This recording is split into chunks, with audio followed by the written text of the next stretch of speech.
March the 15th, 1943, 03:47 hours, 127 miles northeast of Murmansk, Soviet Union. Staff Sergeant William Bill Henderson crouched behind a twisted piece of aircraft fuselage, his breath forming crystalline clouds in the minus 40-degree air. The wreckage of his C-47 transport plane lay scattered across the endless white expanse like broken toys discarded by an angry child. Around him, the Arctic wind howled with the fury of 1,000 banshees, carrying the metallic smell of aviation fuel mixed with the copper tang of blood.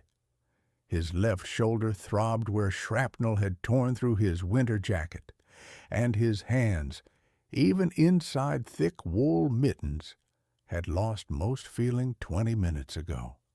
What Henderson couldn't know, as he watched German ski troops advancing through the blizzard toward his position, was that his abandonment by his own rescue team would lead him to capture one of the Wehrmacht's most valuable intelligence officers and walk 300 miles through the Arctic wasteland to deliver the most crucial intelligence breakthrough of the entire Eastern Front. The C-47 had been carrying critical supplies to Soviet forces defending the Murmansk-Leningrad Railroad when German fighters found them over the Barents Sea. Henderson, a 24-year-old supply coordinator from Des Moines, Iowa, had enlisted 2 years earlier with dreams of seeing the world beyond his father's grain elevator business.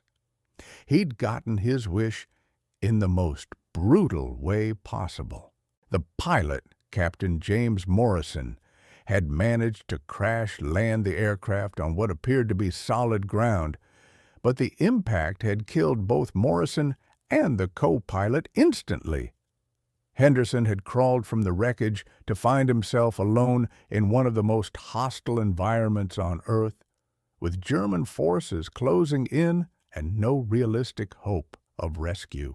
Soviet records from the 221st Infantry Division show that the crash site was considered too far behind German lines for any rescue attempt. Allied command wrote Henderson off as missing in action, presumed dead within 6 hours of losing radio contact. The German ski patrol approaching Henderson's position consisted of 8 men from the 6th Mountain Division, veterans of campaigns in Norway and Finland who knew Arctic warfare like fishermen know tides.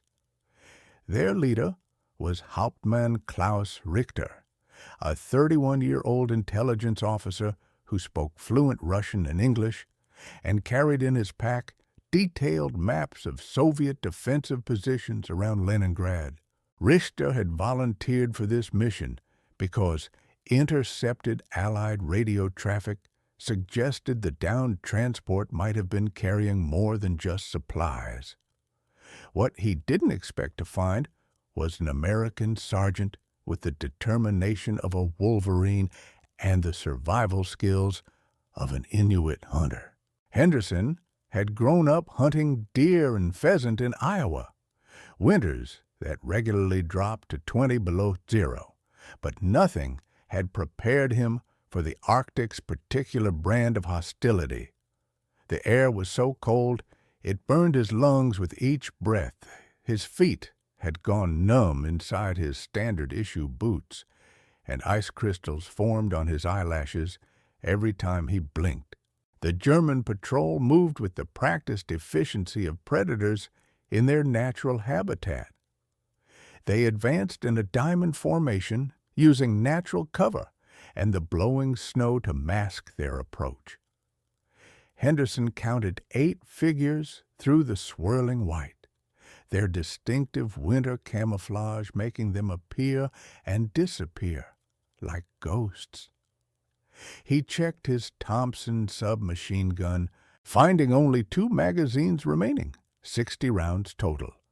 Mathematics of survival in combat are always brutal, but in the Arctic, every calculation becomes exponentially more desperate. 8 Germans meant 8 weapons 8 sets of winter gear he might need, 8 chances to acquire food, ammunition, or most critically, a radio to call for rescue. But it also meant that if he missed even once, if he allowed even one German to escape, his position would be reported, and the entire Wehrmacht presence in the region would descend on this grid square like an avalanche. Henderson's advantage lay in his position among the aircraft wreckage, which provided both cover and concealment, while channeling the German approach through a natural funnel between 2 pieces of wing structure. His disadvantage was everything else. The Germans had skis, cold weather gear designed for extended operations, food, medical supplies, and most importantly, knowledge of the terrain and friendly positions. Henderson had a wounded shoulder, standard-issue winter clothing that was already failing in the extreme cold, emergency rations that would last perhaps 2 days, and absolutely no idea which direction led to safety. But Henderson also had something the Germans didn't expect. 3 years of experience as a competitive trap shooter who had never missed a clay pigeon at distances under 50 yards, reflexes honed by hunting deer in Iowa blizzards where you got one shot before the animal vanished into white nothing, and the desperate clarity that comes with having absolutely nothing left to lose. The first German appeared through the blowing snow at 30 yards, moving cautiously toward the main wreckage. Henderson waited, controlling his breathing the way his father had taught him during deer season, letting the man close to 25 yards before squeezing the trigger. The Thompson bucked against his shoulder, sending a 3-round burst that dropped the German instantly. The sound of gunfire was immediately swallowed by the wind, but the remaining 7 Germans reacted with professional speed, spreading out and seeking cover while trying to locate Henderson's position. The next few minutes became a deadly game of hide and seek, played across a landscape where the penalty for losing was freezing to death alone in the Arctic wasteland. Henderson moved from his initial position immediately after firing, crawling behind a section of engine cowling, while the Germans established a perimeter around the crash site.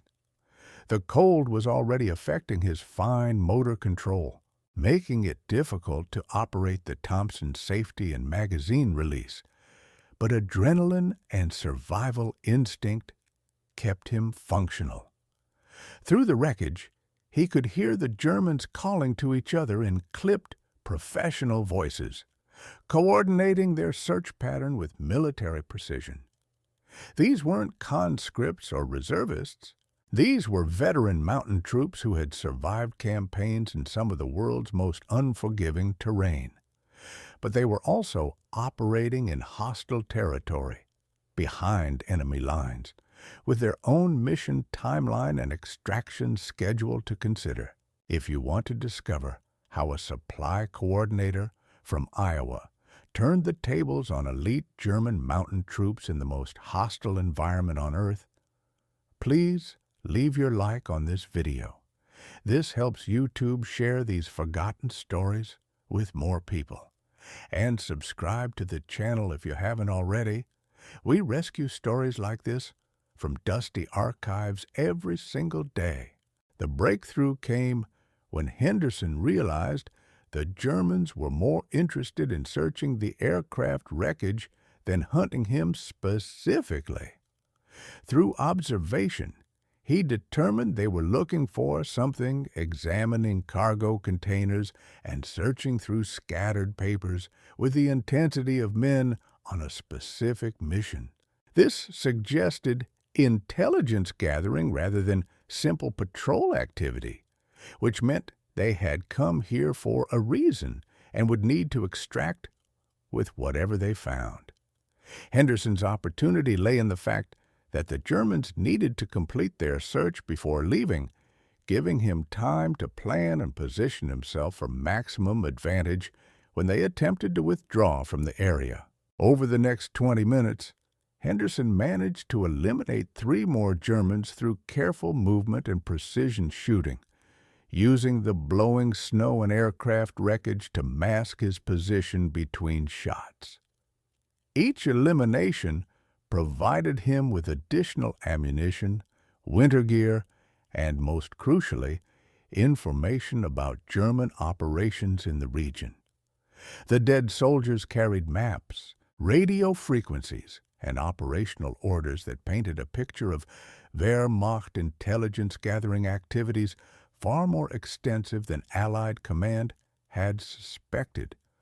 But the real prize revealed itself when the remaining 4 Germans, led by their officer, consolidated around a particular section of wreckage and began an intensive search for something specific. Henderson worked his way closer, using a piece of wing structure as cover, until he could observe the German search pattern. The officer, distinguishable by his different insignia and the deference shown by the enlisted men, was examining papers and documents with growing frustration. Through fragments of conversation carried on the wind, Henderson realized the Germans were looking for intelligence materials they believed had been aboard the transport, possibly related to Soviet defensive positions or planned operations. The irony was that Henderson knew exactly what they were looking for, because he had helped load the aircraft at their departure point. Among the supply crates were sealed diplomatic pouches containing strategic assessments and operational plans bound for Soviet command in Leningrad.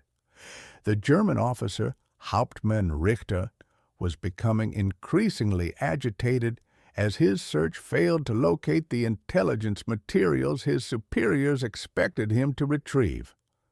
According to intercepted German radio transmissions decoded after the war, Richter had been specifically tasked with recovering documents from any downed Allied aircraft in his sector, particularly those suspected of carrying communications between Allied command and Soviet forces.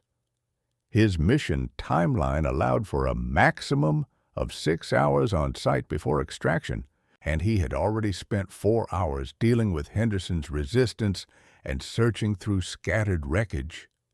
The pressure was mounting for him to either find what he came for or abort the mission and return empty-handed to face questions from Wehrmacht intelligence officers who didn't accept failure easily.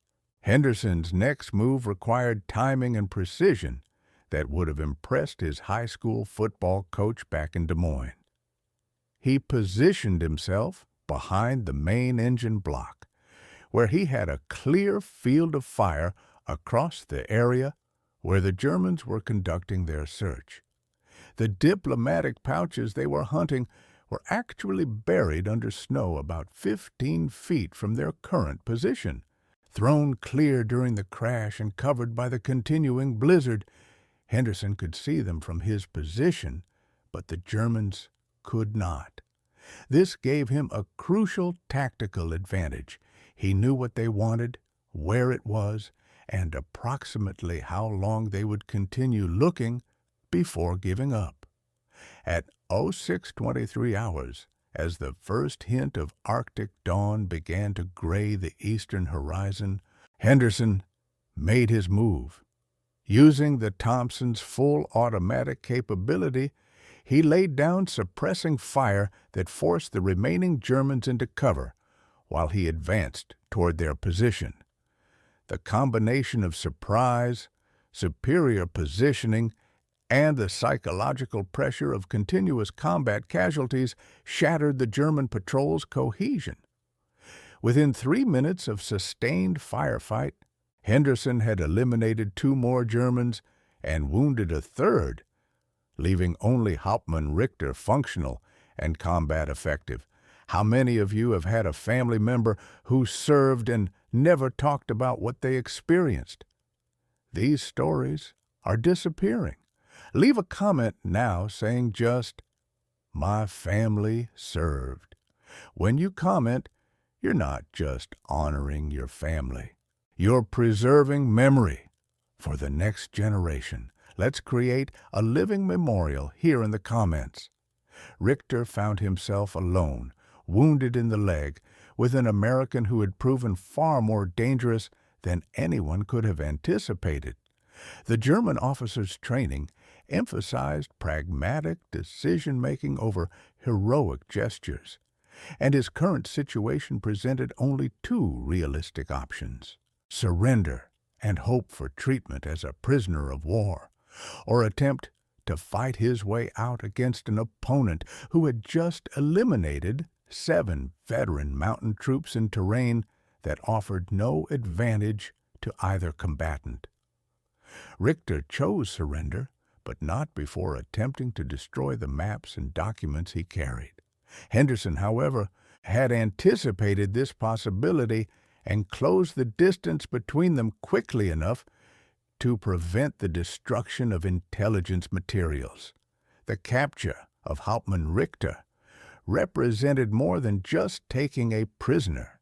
It provided Henderson with access to German winter gear, food supplies, medical equipment, and most importantly, detailed knowledge of German positions and patrol routes in the region.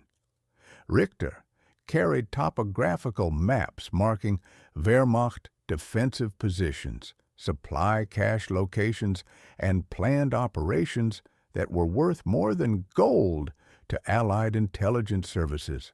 But extracting this information and reaching friendly lines required Henderson to accomplish something that military theorists considered nearly impossible: traverse 300 miles of Arctic territory while guarding a prisoner with minimal supplies in the middle of winter through terrain controlled by enemy forces.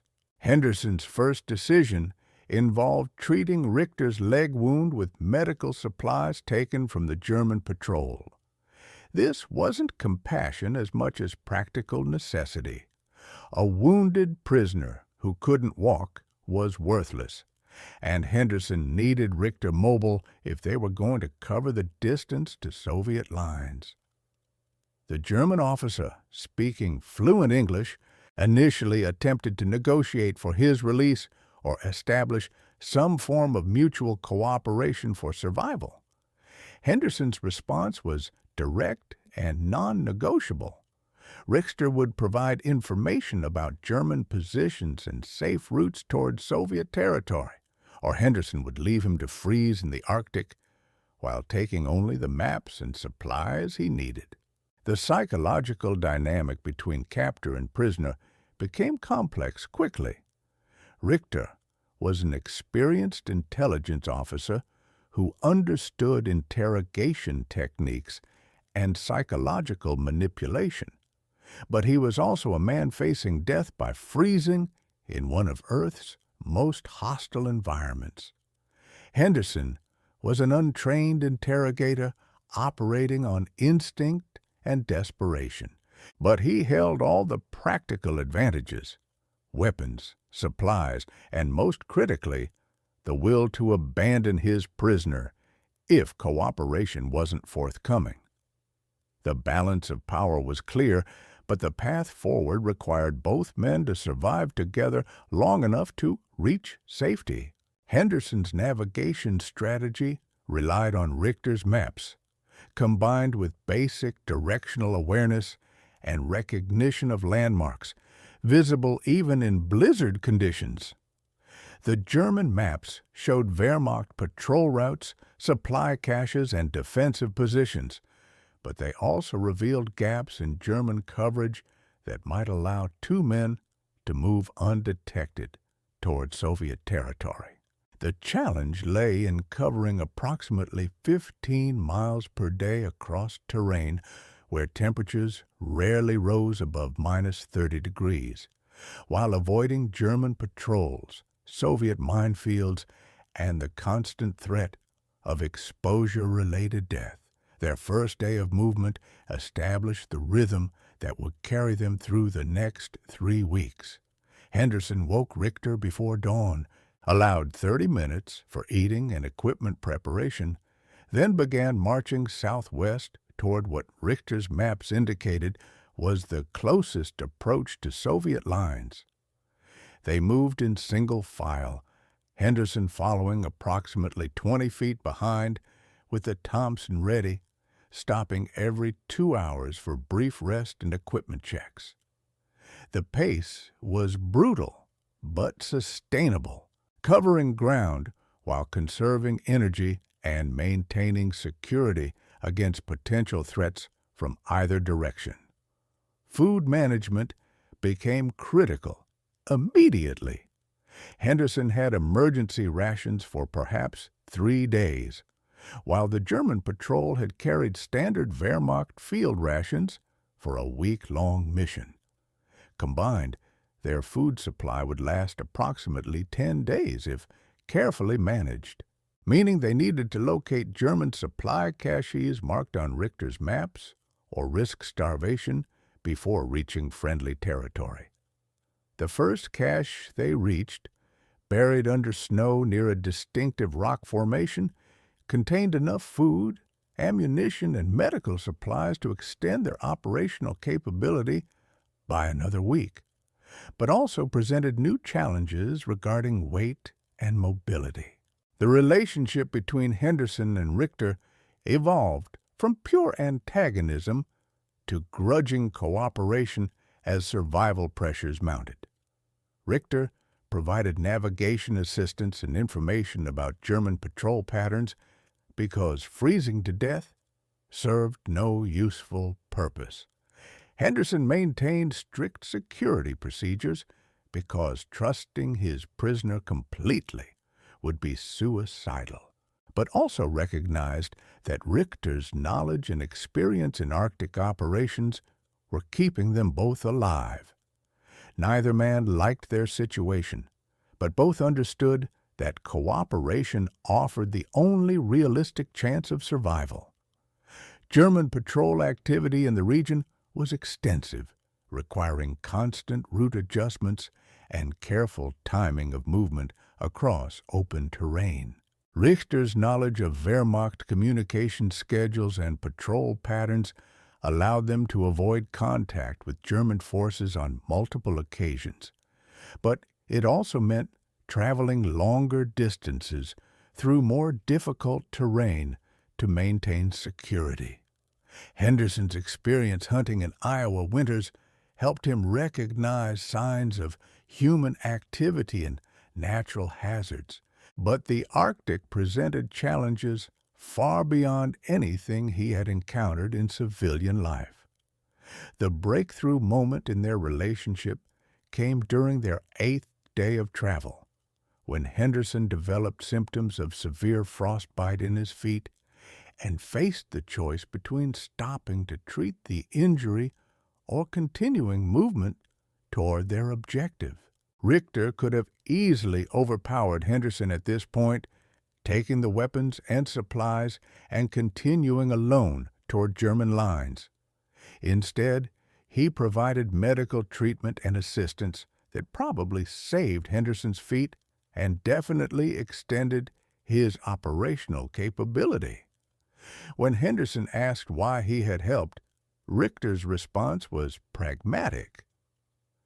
"Dead men don't reach Soviet lines, and I prefer to be a living prisoner than a frozen corpse." Weather conditions during their journey ranged from merely terrible to absolutely deadly. Temperatures dropped as low as -55 degrees during clear nights, while blizzards brought wind speeds that made forward movement impossible for hours at a time. They learned to recognize signs of incoming weather systems and seek shelter in natural formations or abandoned structures before conditions became lethal.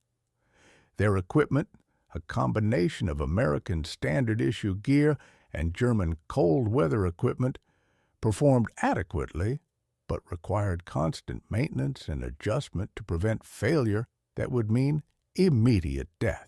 Navigation challenges mounted as they moved further from the original crash site and into territory where neither Henderson's basic training nor Richter's maps provided detailed information. They relied on compass headings, recognition of terrain features, and careful tracking of distance traveled to maintain their general direction toward Soviet lines. Errors in navigation could result in walking into German defensive positions, Soviet minefields, or simply wandering lost until their supplies ran out and they died of exposure. The most dangerous encounter occurred during their 15th day of travel, when they inadvertently approached a German forward observation post while seeking shelter from a severe blizzard. Only Richter's recognition of German challenge procedures and his ability to respond appropriately in German prevented a firefight that would have alerted every Wehrmacht unit in the region to their presence. The incident highlighted both the value of Richter's cooperation and the constant danger they faced from forces on both sides of the conflict. Food supplies reached critical levels during their 18th day, forcing them to attempt reaching another supply cache marked on Richter's maps or face starvation. The cache location required a significant detour through terrain that appeared to be actively patrolled, but their caloric reserves had dropped to the point where they couldn't sustain their current pace much longer without additional nutrition. The gamble paid off when they found the cache intact, containing enough supplies to continue for another week. But it also consumed an entire day of travel time and exposed them to additional risks. Henderson's interrogation of Richter during their journey was informal but effective, extracting information about German intelligence priorities, operational procedures, and planned activities that proved valuable to Allied forces after the war. Richter's cooperation was motivated primarily by survival concerns, but he also seemed to appreciate Henderson's straightforward approach and lack of ideological hostility. Their conversations during rest periods revealed that both men were professional soldiers doing their jobs, rather than zealous adherents to their respective political systems. The approach to Soviet lines during their 21st day of travel presented unique challenges, as both men faced the possibility of being shot by nervous Soviet sentries who might not distinguish between American and German personnel in Arctic conditions. Henderson's solution was to signal their approach during daylight hours, displaying improvised identification and calling out in English to establish their non-threatening intent. The first Soviet patrol they encountered was suspicious but professional, disarming both men and conducting preliminary questioning before escorting them to command positions for detailed debriefing. Soviet intelligence officers were initially skeptical of Henderson's story, particularly regarding his solo journey through German-controlled territory with a Wehrmacht prisoner. However, the intelligence materials carried by Richter, combined with information Henderson had gathered during their movement, provided verification of the account and demonstrated its intelligence value. The maps, documents, and operational information captured from the German patrol represented one of the most significant intelligence breakthroughs regarding Wehrmacht activities in the Arctic theater. Henderson's debriefing by Allied intelligence officers revealed the extent of German intelligence-gathering operations in the region and provided crucial information about Wehrmacht capabilities and intentions in the Arctic theater. The operational plans found in Richter's possession indicated German knowledge of Soviet defensive positions that had been considered secure, suggesting compromised communications or successful reconnaissance operations that Allied command hadn't detected. This information led to counterintelligence investigations and operational changes that improved security for Allied forces throughout the region. Richter's interrogation by Soviet and Allied intelligence officers provided detailed information about German intelligence priorities, collection methods, and operational procedures that influenced Allied operations for the remainder of the war. His cooperation, motivated by practical considerations and professional respect for Henderson's abilities, continued throughout his detention and contributed to several successful Allied operations against German forces in the Arctic theater. The intelligence he provided was considered sufficiently valuable that he received preferential treatment during his imprisonment. The captured German maps and documents revealed Wehrmacht supply routes, defensive positions, and planned operations that Allied forces used to conduct successful raids and avoid German ambushes throughout the remainder of 1943. The intelligence value of Henderson's capture and extraction of Richter far exceeded the cost of the lost transport aircraft and cargo, demonstrating how individual initiative and determination could produce strategic benefits far beyond their apparent scope. Henderson's journey through the Arctic with his prisoner became a case study in survival techniques, improvised operations, and the psychological dynamics of captivity under extreme conditions. Military training programs incorporated lessons learned from his experience, particularly regarding navigation in hostile territory, resource management during extended operations, and the practical aspects of handling prisoners when standard procedures weren't applicable. The story of Henderson and Richter also illustrated the complex relationships that could develop between enemies under extreme circumstances, where survival concerns transcended political and military antagonisms. Their cooperation wasn't based on friendship or ideological conversion, but on practical recognition that their individual survival depended on working together toward a common goal. This dynamic provided insights into human behavior under stress that influenced military psychology and prisoner handling procedures. The broader strategic implications of Henderson's mission extended beyond the immediate intelligence value of captured materials.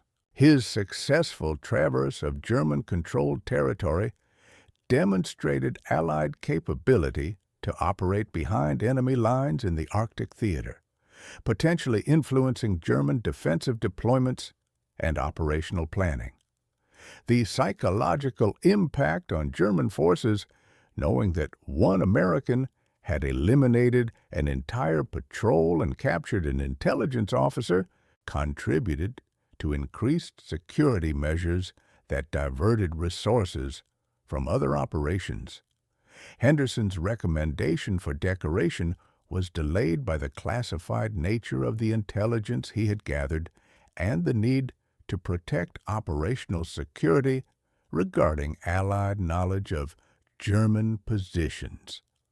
He eventually received the Distinguished Service Cross for his actions, but the full details of his mission remained classified for decades after the war ended. The citation read simply, "For extraordinary heroism in connection with military operations against an armed enemy while serving in the European theater of operations during World War II."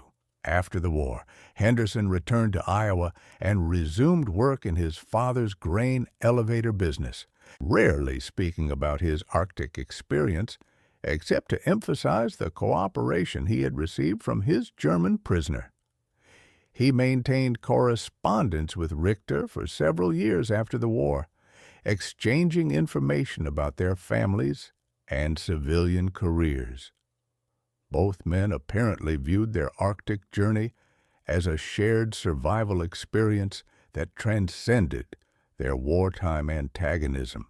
Richter was repatriated to Germany in 1947 and resumed his civilian career as a geography teacher, specializing in Arctic and mountain environments. He wrote extensively about survival techniques and navigation procedures, though he never published detailed accounts of his wartime activities or his capture by Henderson. His post-war writings emphasized the practical aspects of Arctic survival rather than military or political considerations. The intelligence materials captured during Henderson's mission continued to influence Allied operations throughout the war, as German operational patterns revealed in Richter's documents helped Allied forces anticipate and counter Wehrmacht activities in the Arctic theater. The success of several Allied operations in 1944 and 1945 was attributed partly to information gathered during Henderson's improvised intelligence mission. Henderson's Arctic survival techniques were documented and incorporated into military survival training programs, particularly regarding equipment improvisation, route planning in hostile territory, and resource management during extended operations. His experience provided practical lessons that benefited countless military personnel who found themselves in similar situations during subsequent conflicts. The psychological aspects of Henderson and Richter's relationship during their journey became subject matter for military psychology research, particularly regarding stress management, prisoner handling, and cooperation under extreme circumstances. Their ability to maintain functional cooperation while preserving security demonstrated principles that influenced military training and operational procedures for decades. The tactical lessons learned from Henderson's elimination of the German patrol were incorporated into small unit tactics training, particularly regarding movement and positioning in winter conditions, use of terrain and weather for tactical advantage, and maximizing effectiveness of limited ammunition and supplies. His improvised defensive strategy became a textbook example of adaptive tactics under pressure. Henderson died in 1987 at his farm near Des Moines, surrounded by family and community members who knew him as a successful businessman and community leader, rather than a war hero. His obituary mentioned his military service but provided no details about his Arctic mission, maintaining the discretion he had observed throughout his post-war life. The full details of his story weren't declassified until 1995, 50 years after the war ended. Richter died in 1994 in Munich, where he had taught geography and environmental science for 4 decades. His obituary mentioned his wartime service, but emphasized his contributions to education and Arctic research. He never published an account of his capture and journey with Henderson, maintaining his own discretion about classified wartime activities until his death. The C-47 crash site was never recovered, remaining buried under Arctic ice and snow that preserved the aircraft and its cargo for decades. Satellite imagery from the 1990s identified what appeared to be aircraft wreckage in the approximate location of Henderson's crash, but harsh weather conditions and political considerations prevented any recovery attempts. The site serves as an unmarked memorial to the aircrew who died in the crash and the beginning of Henderson's extraordinary journey. Modern survival experts who have studied Henderson's Arctic trek consider it one of the most remarkable survival stories of World War II, combining tactical skill, physical endurance, psychological resilience, and adaptability under conditions that should have been fatal. The fact that he accomplished this while maintaining security over a prisoner and extracting valuable intelligence makes his achievement even more extraordinary from both military and survival perspectives. The strategic intelligence gathered during Henderson's mission influenced Allied understanding of German capabilities and intentions in the Arctic theater, contributing to operational successes that saved countless lives and shortened the war. His individual initiative and determination produced results far exceeding what might have been expected from a supply coordinator who found himself alone in hostile territory with minimal training and equipment. Henderson's story demonstrates how ordinary people can accomplish extraordinary things when faced with impossible circumstances, provided they maintain focus, adapt to changing conditions, and refuse to surrender to apparent hopelessness. His success wasn't based on supernatural abilities or perfect preparation, but on practical skills, sound judgment, and determination to survive regardless of obstacles.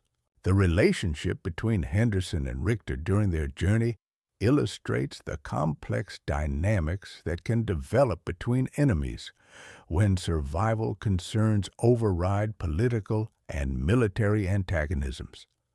Their cooperation wasn't based on friendship or ideological conversion, but on practical recognition that working together offered better survival prospects than individual action. If this story moved you the way it moved us, do us a favor. Leave your like on this video. Every like tells YouTube to show this story to more people.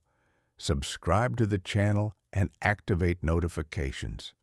We're rescuing forgotten stories from dusty archives every single day. Stories about supply coordinators who became heroes, soldiers who survived impossible odds, ordinary people who accomplished extraordinary things when history demanded it. Real people, real heroism. Leave a comment now and tell us where you're watching from. United States, United Kingdom, Canada, Germany, Australia, Brazil. Our community extends across the entire world. You're not just a viewer. You're part of keeping these memories alive. Tell us your location. Tell us if someone in your family served. Just tell us you're here. Thank you for watching, and thank you for ensuring that Staff Sergeant William Henderson doesn't disappear into silence. These men deserve to be remembered, and you're helping make that possible. Educational note.